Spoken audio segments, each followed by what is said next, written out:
Hello everyone. Today we will start parts of sentence in English grammar. Parts of sentence शुरू करने से पहले हमें सेंटेंस क्या है इसको समझना बहुत आवश्यक है। सेंटेंस क्या होते हैं? जैसा कि आपको डेफिनेशन से क्लियर है, a group of words that gives us complete sense. शब्दों का समूह जिसका कोई मतलब निकले वह हमारा सेंटेंस कहलाता है। Example, Ram is reading the Ramayana. तो यहाँ ग्रुप ऑफ वर्ड्स को सिस्टमैटिक वे में अरेंज किया है जिनका कुछ मतलब निकल रहा है, इन्हें हम सेंटेंस कहेंगे। यदि शब्दों के क्रम को बदल दिया जाए, जैसा कि आप सेकंड एग्जाम्पल में देख सकते हैं, the Ramayana is reading Ram, तो यहाँ पे शब्दों के क्रम को बदल दिया गया है। तो ये ग्रुप ऑफ वर्ड्स तो हैं, लेकिन ये सिस्टमैटिक वे में अरेंज नहीं है और इनका कोई मतलब भी नहीं निकल रहा है, तो ये सेंटेंस नहीं कहलाएंगे। तो आपको यहाँ क्लियर हो चुका होगा कि सेंटेंस क्या होते हैं, आप समझ चुके होंगे। अब हम अपने नेक्स्ट टॉपिक पे आते हैं, पार्ट्स ऑफ सेंटेंस। सेंटेंसों को हम दो भागों में बांट सकते हैं। नंबर 1 सब्जेक्ट और नंबर 2 प्रेडिकेट।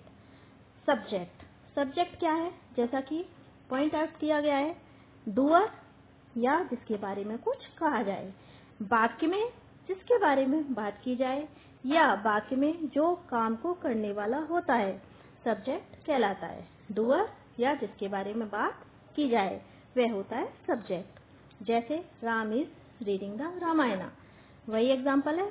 यहाँ राम के बारे में बात हो रही है कि राम काम कर रहा है।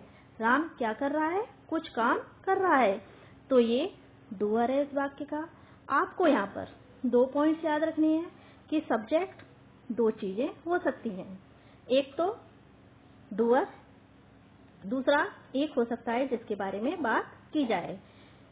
यहाँ पे आप 2 एग्जाम्पल देख रहे हैं। पहला दोबारा मैं क्लियर कर देती हूँ। पहला एग्जाम्पल है Ram is reading the Ramayana. Reading कौन कर रहा है? राम कर रहा है, तो Ram is doer of reading. Ram is subject of the sentence. दूसरा सेंटेंस है I am a good boy.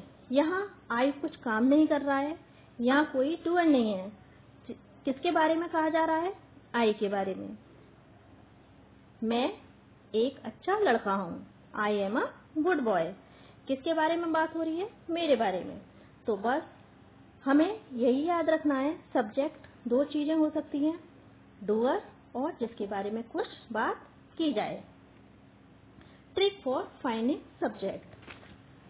यदि अभी भी क्लियर ना हुआ हो कि सब्जेक्ट क्या है, तो आप एक आसान तरीके से भी सब्जेक्ट को पहचान सकते हैं, तो इसे अच्छे से सुनिए। किसी भी वाक्य में प्रयुक्त पहली क्रिया, चाहे वो हेल्पिंग वर्ब हो या वो मेन वर्ब हो, उससे पहले जितने भी शब्द आते हैं वो सब सब्जेक्ट कहलाते हैं। चाहे वह एक वर्ड का हो, चाहे वो 4 वर्ड का हो। सब्जेक्ट एक का भी हो सकता है या एक से अधिक का भी हो सकता है। एग्जाम्पल देखिए, he is singing a song. तो इज हमारी क्या है? हेल्पिंग वर्ब है। इससे पहले ही है, तो ये हमारा क्या हो गया? सब्जेक्ट हो गया।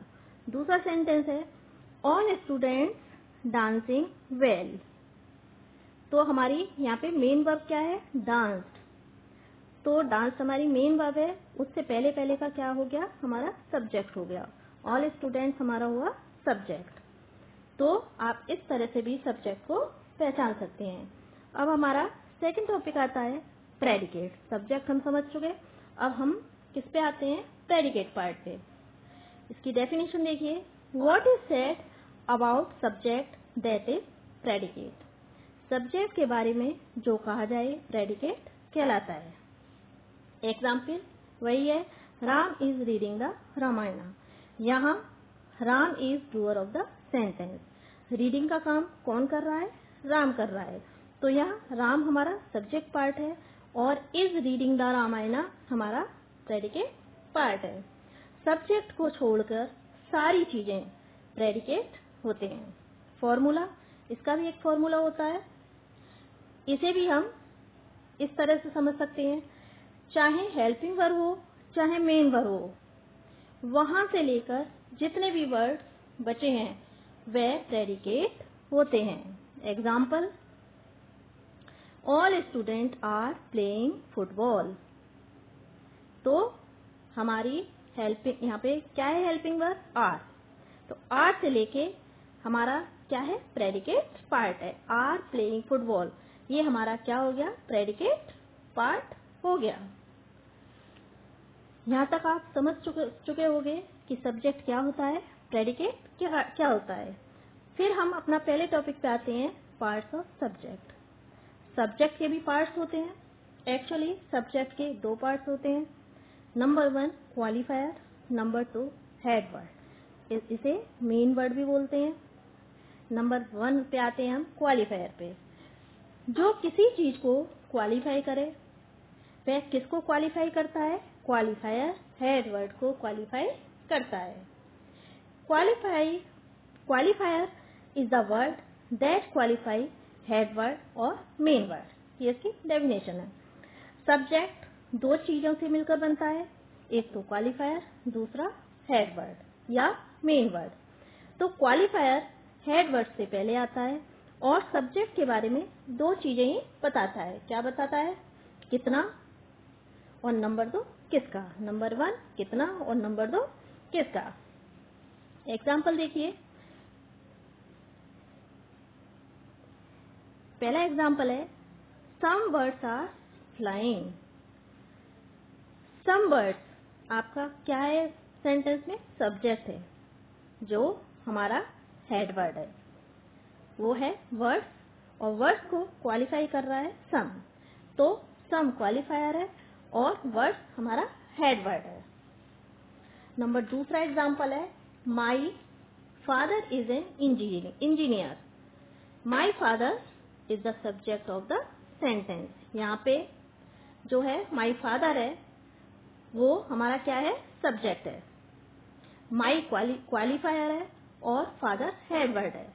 और यह हेड वर्ड के बारे में क्या बता रहा है? किसके फादर हैं? किसके फादर इंजीनियर हैं? तो आंसर क्या आता है? मेरे।